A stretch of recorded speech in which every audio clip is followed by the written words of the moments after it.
అందరికీ నమస్తే. రాష్ట్రంలో రాజకీయ పరిణామాలు చాలా తీవ్రంగా మారుతున్నట్టు కనిపిస్తుంది. ఇప్పుడు జగిత్యాల జీవన్ రెడ్డి ఆల్రెడీ ఆయన బీఆర్ఎస్లో చేరాలని డిసైడ్ అయిపోయిండు. 20 తారీఖున డేట్ ఫిక్స్ అయిపోయింది. అదంతా నడుస్తుంది. ఇప్పుడు పోచారం శ్రీనివాస్ రెడ్డి వీళ్ళలోనికి వచ్చిండు.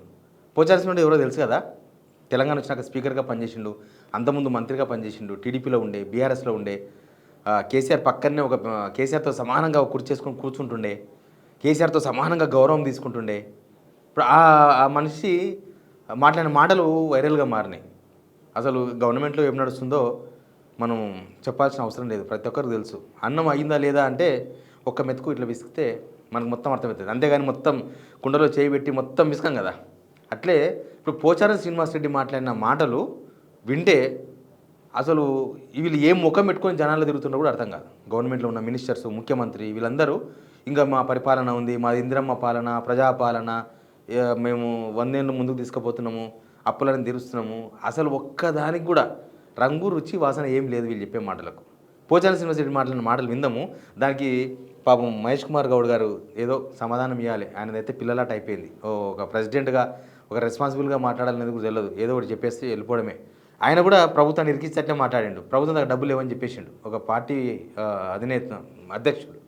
సరే, ముందైతే ఆ వీడియో చూపిస్తా. అందుకన్నా ముందు సబ్స్క్రైబ్ చేయని వాళ్ళు పక్కా సబ్స్క్రైబ్ చేయండి. మీరు సబ్స్క్రైబ్ చేసుకుంటేనే మనం ఇంకో 10 మందికి వాస్తవాలు చెప్తాం, ఉన్నది ఉన్నట్లుగా జనాలకు చెప్తాం. బట్ ఆ అవకాశం మీరే ఇవ్వాలి, అందుకే సబ్స్క్రైబ్ చేయండి. పోచారం శ్రీనివాస్ రెడ్డి గారు పాపం చీకట్లో కూర్చున్నాడు. నిజామాబాద్లో సిద్ధాపూర్ రిజర్వాయర్ దగ్గర అంటే ఇదంతా సిద్ధాపూర్ రిజర్వాయర్ దగ్గర ఆ ప్రాజెక్టులకు సంబంధించిన పనులు ఈ గవర్నమెంట్ వచ్చిన తర్వాత మొత్తం మూలగొడ్డది. ఆయన చాలా విషయాలు మాట్లాడండి, ఒకసారి వినండి.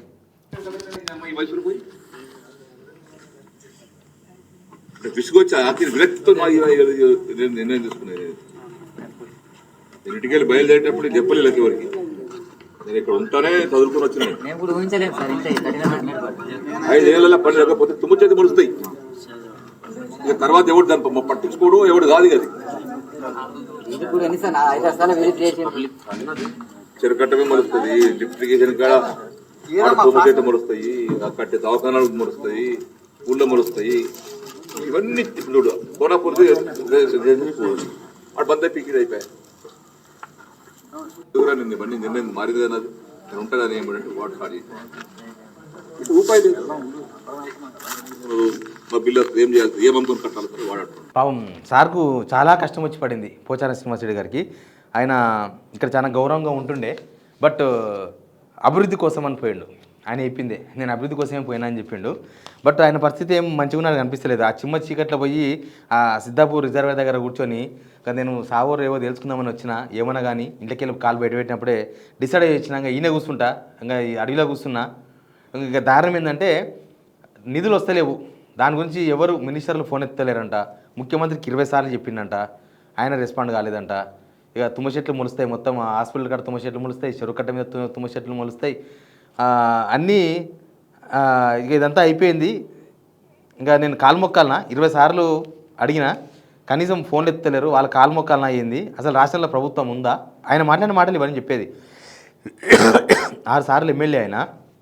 కానీ ప్రస్తుతం ఆయన మాటలు బట్టి చూస్తే తెలంగాణలో గవర్నమెంట్ ఏమవుతుంది, తెలంగాణ ఏమవుతుంది అనేది మనకు ఈజీగా అర్థం చేసుకోవచ్చు. నిజానికి రేవంత్ రెడ్డి ఊహించి ఉన్నాడు పోచారం శ్రీనివాస్ రెడ్డి మాట్లాడతాడని. ఎందుకంటే ఈ గుంపుకు అందరికీ పోచారం శ్రీనివాస్ రెడ్డి లీడర్. అప్పుడు వీళ్ళందరూ అసంతృప్తి వ్యక్తం చేస్తే పోచారం శ్రీనివాస్ రెడ్డి రాత్రి డిన్నర్ అయింది, రేవంత్ రెడ్డి పోయింది. ఆ పోచారం శ్రీనివాస్ రెడ్డిని చూపించేసి ఇంకో 2 ఎమ్మెల్యేలను తీసుకుపోయాడు. ఒక పెద్ద మనిషి వచ్చిండు కదా, చూసినావా అయిపోయింది బీఆర్ఎస్ అని. తీరా చూస్తే ఇప్పుడు ఆ పెద్ద మనిషి రోడ్డు మీద పడ్డాడు.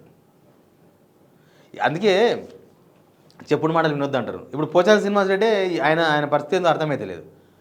ఆయన బీఆర్ఎస్లో చేరరో చేసుకోరో తర్వాత విషయం. కానీ రాష్ట్రం ఏమవుతుంది? ఇక పోచారం శ్రీనివాస్ గారు నిజాలు చెప్పాలి. ఇంకా ఇప్పటిదాకా చెప్పిన నిజాలు కాదు. ఇంకా అసలు ఈ ఆయన ఎన్నో ప్రభుత్వాలు చూసిండు. చంద్రబాబు నాయుడు చూసిండు, వైఎస్ రాజశేఖర్ని చూసిండు, కేసీఆర్ని చూసిండు, ఇప్పుడు రేవంత్ రెడ్డి పరిపాలన చూస్తున్నాం. ఫస్ట్ టైం ఆయన పొలిటికల్ హిస్టరీలో ఫస్ట్ టైం సొంత ప్రభుత్వం మీద, సొంత ముఖ్యమంత్రి మీద, సొంత అడ్మినిస్ట్రేషన్ మీద ఒక ప్రభుత్వ సలహాదారుగా ఉండి మాట్లాడుతున్నాడు. ఇక ఎవరు చెప్పాలి రేవంత్ రెడ్డి ప్రభుత్వానికి, ఎవరు ఎన్ని మార్కులు వేయాలి, రేవంత్ రెడ్డి ప్రభుత్వానికి ఇంకా బాగుపడుతుంది, ఇదేదో అవుతుంది, తెలంగాణ ఎక్కడో పోతుంది, మనం ఎక్కడనుకో ఛాన్స్ ఉందా ఏమన్నా? అంతకుముందు ఇలా అంటుండ్రి, ఇప్పుడున్న కాంగ్రెస్ వాళ్ళు చాలామంది అంటుండ్రి కేసీఆర్ ఫోన్ ఎత్తాడంట, కేసీఆర్ ఎవరిని కలవడంట. ఇక ఇప్పుడు ఏం సింగారం ఉన్నది? ఇప్పుడు అంతకన్నా దారుణమైన సింగారం ఉన్నది కదా. పాపం అంత పెద్ద మనిషి పోయి చిమ్మ చీకట్లో కూర్చున్నాడు, పాలో పామో తేలో తిరిగి ఏరియాలో పోయి కూర్చున్నాడు. ఎవరు చేసిన కర్మ, ఎవరు చేసిన పాపమో అర్థమైతే లేదు. కానీ ఇప్పుడు నిజంగా ఈ డెవలప్మెంట్ కోసం పోయిన ఎమ్మెల్యేలు కూడా సిగ్గుపడాల్సిన టైం వచ్చింది. రేవంత్ రెడ్డి గవర్నమెంట్ ఎట్టుందనేది అర్థమైపోయింది జనాలకి. ఇప్పుడు పోచారం శ్రీనివాసరెడ్డి గారు ఆయనంతలకు ఆయనే కదా మాట్లాడింది, అదేం బలవంతంగా ఎవరు మాట్లాడిస్తలేరు కదా. ఆయనంతలకు ఆయన మాట్లాడిన మాటల మట్టి చూస్తే, ఆయన నోటుకుంటా మాట్లాడిన మాటల మట్టి చూస్తేనే ఈజీగా అర్థమవుతుంది. ఇక ఈ డెవలప్మెంట్ కోసం పోయిన ఎమ్మెల్యేల పరిస్థితి ఏంది, అసలు ఏం చేద్దామని పోయినరు, తెలంగాణ ప్రజలకు ఏం చెప్దామని పోయినరు, ఇప్పుడు ఏం మాట్లాడుతున్నారు? ఇప్పుడు కాంగ్రెస్లో చేరిన ఎమ్మెల్యేలు లేకపోతే కాంగ్రెస్లో గెలిచిన ఎమ్మెల్యేలే ఇంత దారుణంగా మాట్లాడితే, అంటే ఇక్కడ వాస్తవ పరిస్థితి మాట్లాడుతున్నారు వాళ్ళకి ప్రెషర్ ఉండొచ్చు జనాల దగ్గర నుంచి. పోచారం శ్రీనివాసరెడ్డి నిజం కాన్స్టిట్యున్సీలో ఎట్లాంటి సిచ్యువేషన్ ఉందో మనకు కొద్దిగా అర్థమవుతుంది కదా. కాన్స్టిట్యున్సీలో కూడా డెవలప్మెంట్ కోసం పోయి ఏం చేస్తున్నారు, వీళ్ళు ఏం డెవలప్ చేసినారు, వాళ్ళు డెవలప్ కానీ పోయినారు తప్ప జనాలను డెవలప్ చేయడానికి పోయినరా అని అందరూ మాట్లాడుకుంటారు. ఇక బీఆర్ఎస్లో ఏరుతారని కొంతమంది ప్రచారం చేస్తున్నారు. నాకు తెలిసి పోచారం శ్రీనివాసరెడ్డి బీఆర్ఎస్లో చేర్చుకోనికి సిద్ధంగా ఉండొచ్చా? అంటే వాళ్ళకు ఏమంటారు, మామూలుగా పార్టీ మారిన వాళ్ళు ఉంటారు, ద్రోహం చేసి పార్టీ మారిన వాళ్ళు ఉంటారు, ఇంకా రకరకాలు ఉంటారు. మన శ్రీనివాసరెడ్డి గారు ఏ బ్యాచో మనకు తెలియదు.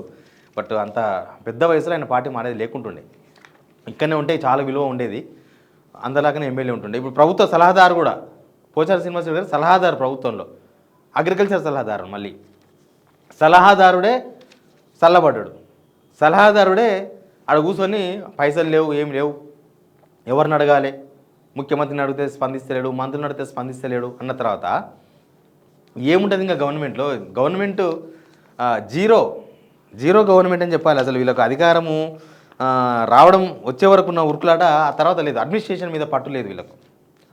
ఎవరైనా ఈయన ఆల్రెడీ స్పందించింది చూడండి. పోచారం గారు సీనియర్ మోస్ట్ నాయకుడు, అడ్వైజర్గా ఉన్నారు. కొన్ని ఇబ్బందులు ఉన్నాయి వాస్తవంగా, పోచారం గారికి తెలియని ఇబ్బందులు కావాలి. నిధుల కొరత ఉంది. పోచారం గారు అభివృద్ధి ఆకాంక్షించిన నాయకుడు, కొద్ది ఇబ్బందులు అవుతుండొచ్చు, వారు అర్థం చేసుకుంటారని అనుకుంటా ఉన్నారు. Thank you. పోచారం అభివృద్ధిని ఆకాంక్షించే నాయకుడు కాబట్టి అట్లా మాట్లాడుతున్నాడు, మిగతా వాళ్ళకి అభివృద్ధి అవసరం లేదు, ఏం మాట్లాడరు అన్నట్టుగా ఉంది. నిధుల కొరత ఉంది, ఆటంకాలు ఉన్నాయి, నిధుల కొరత ఉంది. 2.5 సంవత్సరాల తర్వాత ఇంకా నిధుల కొరత ఎందుకు వచ్చిందయా? మీకు అడ్మినిస్ట్రేషన్ మీద పట్టు లేకపోవడంతోనా, మీరేమీ ఇన్కమ్ సృష్టించకపోవడంతోనా? తెలంగాణకు ఒక ఇన్కమ్ ఎవరైనా అంతే, మనిషి 20 ఏళ్ళు వచ్చిందంటే ఏదో జాబ్ చేయాలి, ఏదో దందా చేయాలి, ఏదో ఒక పని చేయాలి, ఇంట్లో పోషించాలి, కిరాయి కట్టాలి, పిల్లలు, స్కూళ్ళు, బట్టలు, పండుగలు, తద్దినాలు అన్నీ ఉంటాయి. అది లేవు, పైసలు లేవు అంటే ఆయన ఏమంటారు ఇంట్లో? ఇప్పుడు వీళ్ళని ఏమనాలి? ఒక పోచారం శ్రీనివాసరెడ్డి బయటకు వచ్చి మాట్లాడుతుంది కదా, అందరూ అదే కదా, ఏమో పెట్టుకొని కాంగ్రెస్కు బ్యాడ్ టైం స్టార్ట్ అయింది అనిపిస్తుంది నాకు. కాంగ్రెస్కు బ్యాడ్ టైం, అందుకే అందరు వేస్తున్నారు. ఇంకా మెల్లగా సర్దుకుంటుండు, పోచారం శ్రీనివాసరెడ్డి కూడా సర్దుకుంటుండు, మెల్లగా ఆయన కూడా బీఆర్ఎస్ పోతాడు. సరే వాళ్ళు చేసుకుంటారే తర్వాత విషయం, కానీ ఇంకా టైం దగ్గర పడ్డది. అంటే వాళ్ళు పోయిన పని అయితే లేదు అక్కడ. వాళ్ళు ఏదో చేద్దామని ఎందుకు పోయినరో తెలియదు, చెప్పింది ఏమో డెవలప్మెంట్, కానీ వాళ్ళు పోయింది వేరే రీజన్స్ ఉండొచ్చు. పోచారం శ్రీనివాసరెడ్డి గారు అయితే వాళ్ళ కొడుకు భాస్కర్ రెడ్డికి ఎమ్మెల్యే టికెట్, లేకపోతే అక్కడ ఇసుక రీచులు, మరి అది కూడా వర్కౌట్ అవుతుందో లేదో, బహుశా ఆ బిజినెస్ అని అవుతుందో లేదో తెలియదు.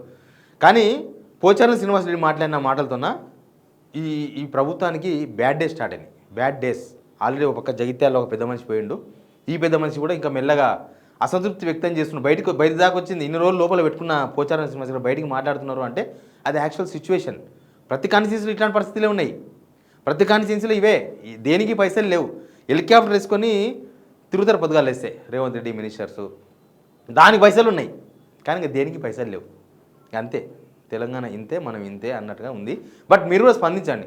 పోచారం శ్రీనివాసరెడ్డి పార్టీ మారి కాంగ్రెస్లో చేరిన ఆయన కాంగ్రెస్ బీఆర్ఎస్, వాళ్ళు బీఆర్ఎస్ అంటారు, వీళ్ళు కాంగ్రెస్ అంటారు. ఆయన కాంగ్రెస్లో చేరిన దాన్ని డౌట్ లేదు. కాంగ్రెస్లో చేరిన ఒక ఎమ్మెల్యేనే ప్రభుత్వం ఉన్న పరిస్థితిని చెరువు గట్టు మీద కూర్చొని, రిజర్వాయర్ గట్టు మీద కూర్చొని, చిమ్మ చీకట్లో కూర్చొని ఆయన పడే బాధ, ఆయన చెప్తున్న మాటలు వింటుంటే మీకేమనిపిస్తుంది? కింద కామెంట్ బాక్స్లో చెప్పండి. Please subscribe.